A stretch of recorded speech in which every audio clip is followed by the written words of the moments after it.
And what I kept wondering when I was working on this documentary is, if they're so sure they're right, what are they afraid of?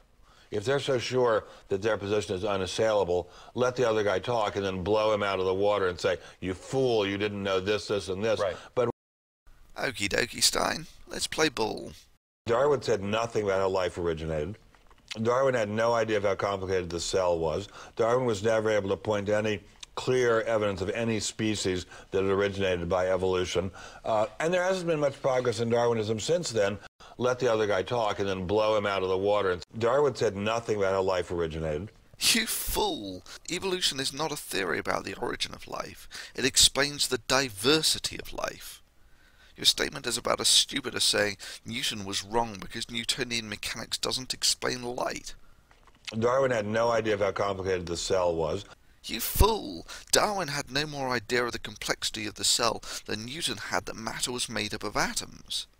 However, this in no way undermines the validity of either evolution or Newtonian mechanics. Darwin was never able to point to any clear evidence of any species that had originated by evolution. You fool! Have you never heard about Darwin's finches? You also seem to be living in a time warp where you only consider the scientific understanding of Darwin's time. Well, what happens when you apply that to Newton? The strongest evidence for evolution comes from DNA and the whole genome sequencing. Pretending that the last 150 years of scientific research never happened is not a compelling argument against evolution. And there hasn't been much progress in Darwinism since then. You fool and double damn fool. Firstly, there is no such thing as Darwinism, any more than there's such a thing as Newtonianism, Einsteinism, or Faradayism. There is only evolution, which was first established by Darwin, just like there is only relativity that was first established by Einstein. Secondly, not much has changed since Darwin. It's really difficult to restrain one's anger when a man so willfully parades around his proud ignorance as a badge of creationist honour. Not much has changed since Darwin, you fool. There was the discovery of DNA, arguably the most important discovery in the history of mankind, and yes, it fitted exactly with evolution. Then there was the discovery of DNA replicase, messenger RNA, and virtually every aspect of biochemistry. Phospholipid bilayers, the Krebs cycle, RNA transcriptase, photosynthesis, ion pumps, sugar and lipid chemistries, most of them Nobel Prize-winning discoveries, and yes, every single aspect was 100% compatible with evolution. This is why no one takes Ben Stein seriously on academic matters, because he has an education more in line with the Dark Ages than the 21st century. If they're so sure they're right, what are they afraid of? If they're so sure that their position is unassailable, let the other guy talk and then blow him out of the water and say, you fool, you didn't know this, this, and this. Right. But Yeah, well, I think that just about covers it. Just because university lecturers and the such like do not consider it a prudent use of their time to spoon-feed people like Stein the knowledge which he has gone out of his way to ignore, does not mean that Stein's ignorance constitutes a devastating argument that can invalidate evolution, of which, for some unexplained reason, Stein thinks all of the smartest people in the world would not want to know about.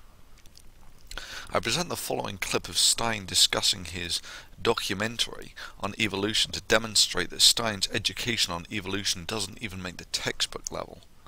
And that we didn't just originate as human beings from lightning striking a mud puddle. it said maybe life was created by lightning striking a mud puddle. Did it come from lightning striking a mud puddle? Located. How that happened by lightning striking a mud puddle is a very good question. Well, the first cause is not, it's lightning striking a mud puddle. See, this is what the evolutionists say. And by the way, they may be right. I'm not a scientist. They could be right. Firstly, Stein's description of evolution here is about as accurate as saying that Christianity believes the universe began because an overweight three-legged aardvark called Ethel did a little happy dance. This particular brand of creationist logic is widespread by people like Stein, who are happy to believe that their ignorance of a scientific theory is proof why it must be wrong. I mean, by this reasoning, the fact that birds don't fall like apples proves that Newton was wrong about gravity. In this sense, Stein's documentary is about as much academic credibility as a burger flipper making a documentary on multiple scattering and absorption effects encountered with samples of high incoherent neutron scattering densities in nuclear reactors. We would just like to be able to ask the questions. Maybe we're wrong, maybe we're stupid, but we'd like to be able to ask the questions. Okay, do you think, though, that people who believe in creationism are being persecuted in America? Oh, there's no doubt about it. We have lots and lots of evidence of it in the movie. Stein's statements demonstrate that he doesn't even have a high school understanding of evolution or the scientific method. Stein confuses free speech with science. The two are not the same thing. The terms are not interchangeable. In science, merely saying something has little to no merit. You can say bananas prove God if you want, but it has no scientific merit. You can say that the earth was made by God in 6 days if you want, but it has no scientific merit. You can say that the sun is pulled across the sky by fiery horses if you want, but it has no scientific merit. Stein doesn't realize that the fundamental metric of the scientific method is you must sustain what you say with physical evidence, and what you suggest must be compatible with what is known from previous human experience. You can question any theory you want, evolutionary theory, atomic theory, theory of relativity, but if you want it to have any academic credibility, you must provide physical evidence to sustain your claims. To question the veracity of a theory without any physical evidence merely shows that you do not understand the scientific method. And yet, in a world with a finite research budget, and one where those who get funded are those who can compete on the world stage, demonstrating such a crass lack of knowledge of the scientific method will be the kiss of death for your academic career, just as surely as not understanding hygiene will be the kiss of death for a medical career. Creationists mistake the dismissal of a baseless statement as prejudice, when in fact it's an action that is required by the scientific method. In this sense, Stein's movie is not so much about prejudice in the scientific community as it is about his own ignorance of the scientific method. Stein's documentary suggesting that those who make baseless claims without physical evidence are being discriminated against is actually a manipulative effort to conflate free speech with the scientific method. Stein predates on the fact that many do not have a clear understanding of the difference between free speech and the scientific method, simply as an intentional effort to spread disinformation about a theory he doesn't like.